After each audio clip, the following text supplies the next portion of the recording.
안녕하세요. 감성 충만한 전신남입니다. 제가 이렇게 똥폼을 잡고 목소리를 깔고 이야기하는 이유, 오늘은 서울 5대 궁궐 중에 하나인 덕수궁을 소개해 드리려고 합니다. 제가 이 덕수궁을 한여름에 와서 촬영을 했는데 편집자가 조금은 게으른 탓에 이제서야 편집을 하게 되었습니다.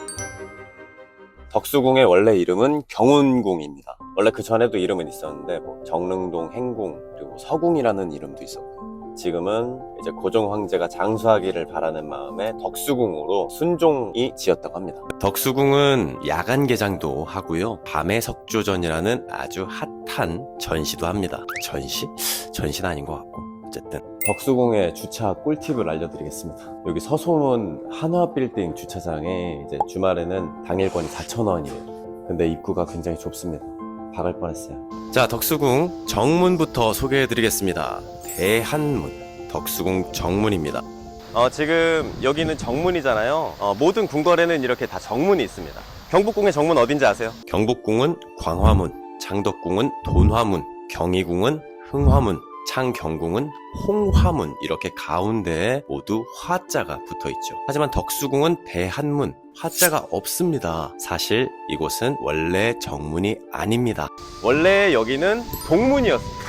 원래 남쪽에 위치한 이남문이라고 있었는데 거기가 정문이었고, 나중에 이 대한문 앞에 도로가 생기고 사람들이 자주 이곳으로 드나들게 되면서 이쪽이 정문으로 등극이 되었고, 이쪽 앞에 고종 황제가 환구단을 설치하면서 황제로 등극을 하게 되었습니다.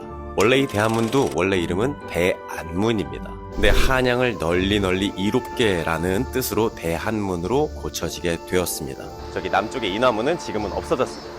그리고 대한문 위치가 원래 여기는 아니에요. 원래 저기 뒤쪽에 한 30여 미터 정도 떨어진 곳에 있었는데, 이 대한문 앞에 태평로 도로 확장 공사가 일어나면서 이렇게 멀리 외딴 섬처럼 떨어지게 되었던 것입니다. 1970년대쯤인가 대한문을 이쪽 앞쪽까지 땡겨오게 되었습니다. 그때 신문 기사를 보면은 대한문이 마치 발이 달려서 걸어가는 듯 했다라는 기사도 나와 있지요.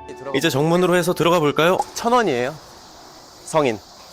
들어가면 바로 금천교가 보입니다. 이곳을 지나갈 때는 신하들의 몸과 마음가짐을 청결하게 하는 그런 의미가 있는 다리입니다. 임금을 만나기 전에 이 금천교에서 한번 마음을 다잡는 것 같아요. 이 금천교 옆에는 하마비가 있어요. 하마비는 이제 말이나 아니면은 가마에서 내려야 된다라는 뜻이에요. 임금 외에는 모든 사람들이 다 여기서부터는 이제 말이나 마차에서 이제 내려서 이동을 하는 건데, 이 하마비는 원래 궁궐 밖에 있어야 되는데 궁궐 안에 있다는 것은 누가 주워와서 세워놓은 것 같아요. 여기 원래 이렇게 해설자분들이 서 계세요. 그러면 이제 좀 관심이 있으시면은 여기 있는 해설자분한테 부탁하시면은 궁궐 투어를 같이 하실 수가 있습니다. 금천교를 지나서 덕수궁 돌담길 옆으로 쭉 거닐어 보겠습니다. 덕수궁 돌담길 하면은 내려오는 설이 있죠. 연인끼리 이 돌담길 옆을 걸으면은 헤어진다 라는 그런 설이 있습니다. 근데 이게 그냥 생긴 속설은 아니고요. 원래 저쪽 뒤에 가정법원이 있었어요. 거기서 이혼을 하고 마지막으로 여기를 걷는다, 이런 일화들이 좀 많이 생기다 보니까 좀 연인들이 헤어진다고는 하는데, 지금 가정법원은 없어졌어요.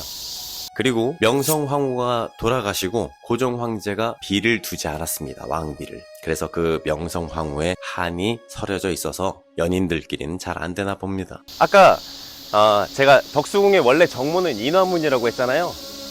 여기가 바로 인화문이 있었던 자리가 아닐까. 이쪽이 남쪽이거든요. 우리나라 선조들은 남향을 좋아했습니다. 어찌됐건 쭉 걸어가서 덕수궁의 정전인 중화전을 만나보도록 하겠습니다. 중화전에 들어가려면 중화문을 지나쳐야 돼요. 이 중화문, 다른 궁궐에 있는 정전의 문과 조금 다른 게 있습니다. 자, 중화문 가운데에는 이렇게 답도가 있습니다.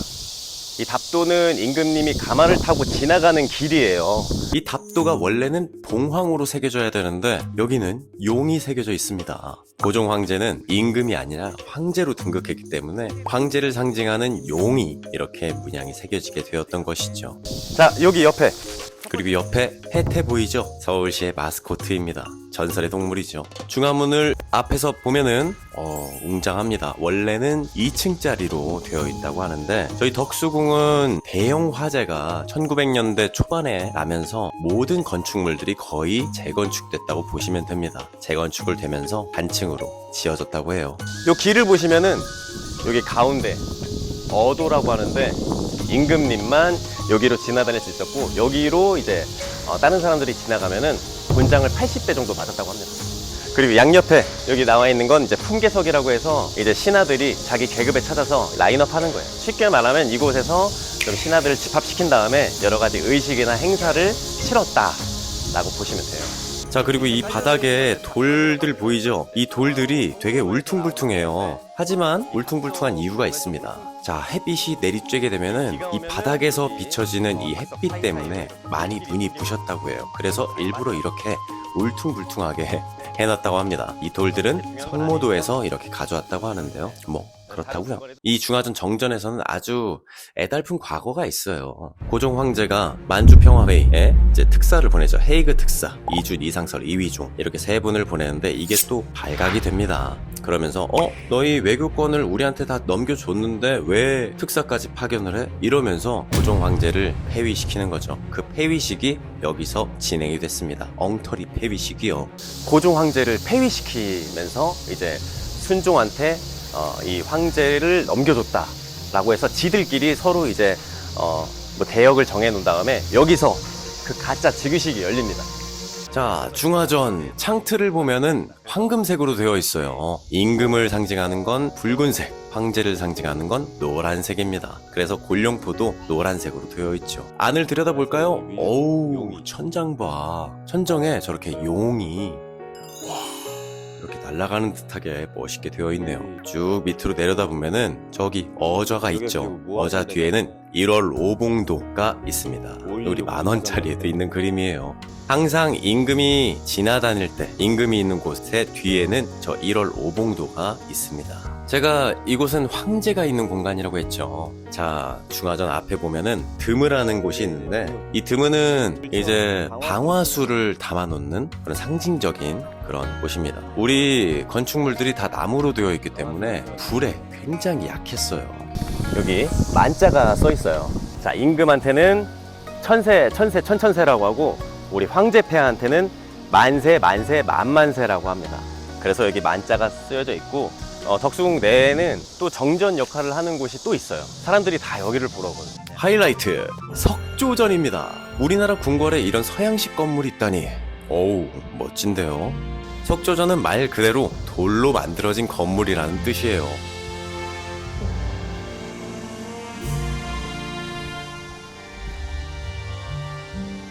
이곳 가운데에 가시면은 사진도 찍어주시는 포토그래퍼 아저씨도 계시고요.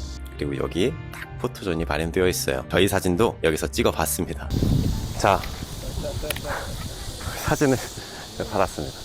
석조전, 자, 서양식 건축물이에요. 이곳 내부는 저희가 예약을 해서 들어가야 되고요. 덕수궁 홈페이지에서 예약을 받고 있습니다. 그리고 여기는 미리 예약해야 된다고 했는데 외국인들 그리고 65세 이상 어르신들은 예약 안 하시고 관람을 해보실 수도 있어요. 저는 한번 들어가 봤어요. 이 석조전 내부에 입장을 하면은 해설과 함께 석조전 내부를 자세히 보실 수 있고 대한제국의 상황이 어떤지도 해설자분들이 알려주십니다. 그리고 밤의 석조전도 여기 안에서 진행이 되고요. 자, 이 석조전 아주 우리나라에 중요한 역할을 한 그 건물입니다. 자, 바로 미소공동위원회가 개최가 된 곳이죠. 자, 우리나라 1945년 광복을 이뤘죠. 그 이후에 정부가 없잖아요. 자, 38도선을 경계로 위로는 소련, 남쪽으로는 미국이 보호를 하게 되는 그런 회의가 여기에서 열렸습니다. 건물이 좀 독특한 게 뭐냐면은 우리나라 궁궐을 보면은 왕이 주무시는 공간, 그리고 왕이 업무를 보는 공간 다 이렇게 나눠져 있는데 이 건물은 한 건물에 다 합쳐져 있어요. 이 석조전 1층은 외국에서 오는 사신들을 좀 영접하는 공간으로 쓰여지기도 했고 2층은 저희 왕실 사람들이 지내는 침실 공간으로 사용이 될 예정이었습니다.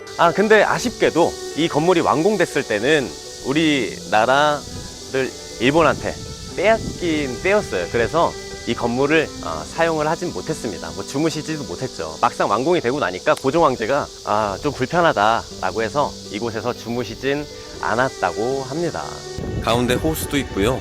여기 지금 보면은 분수대가 있는데 원래 이것도 물개가 아닌 거북이 모양이었다고 합니다. 우리 거북이 하면은 임금을 상징해요. 옥쇠 거북이 모양이잖아요. 근데 그게 좀 안 입고 왔나 봐요. 일본 사람들이 물개로 바꿔놨다고 합니다. 그리고 우리나라 선조들은 예로부터 물은 위에서 아래로 흐르는 것이요, 이것이 이치다 했는데 일본 사람들이 또 이것도 마음에 안 들었나 봐요. 밑에서 위로 이렇게 올라오게 분수를 만들어냈네요. 개객기들.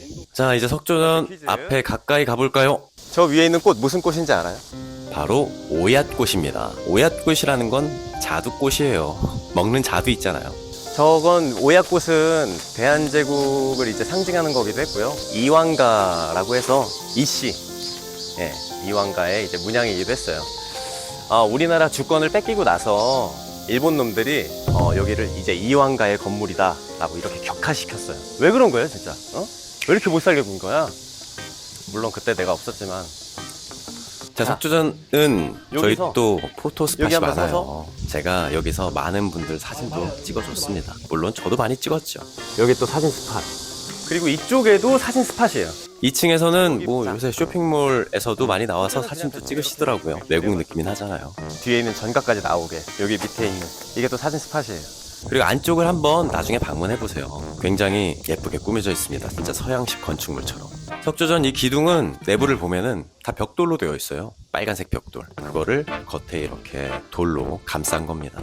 기둥도 정말 멋있죠. 석조전에서 저희가 재밌게 사진도 많이 찍었고요. 이제 뜨거워. 다음 파트로 넘어가 볼까요? 사진 좀 그만 찍자. 몇 장을 찍는 거야. 어차피 못생겼나. 여기까지가 덕수궁 1부입니다. 제가 2부까지 준비를 해서 조금 더 자세하게 보여드리려고 해요. 물론 직접 오셔서 보시는 게 빠르겠지만 1부도 많이 안 보셨으려나? 좀 많이 봐주세요. 그리고 댓글도 달아주세요. 2부에서 만나요. 안녕. 같이 이쪽으로 이동할게요. 그리고 좀 빨리빨리 좀 따라오세요. 아니야, 뒷모습도 찍어야 돼. 그래, 알았어. 어. 알았어.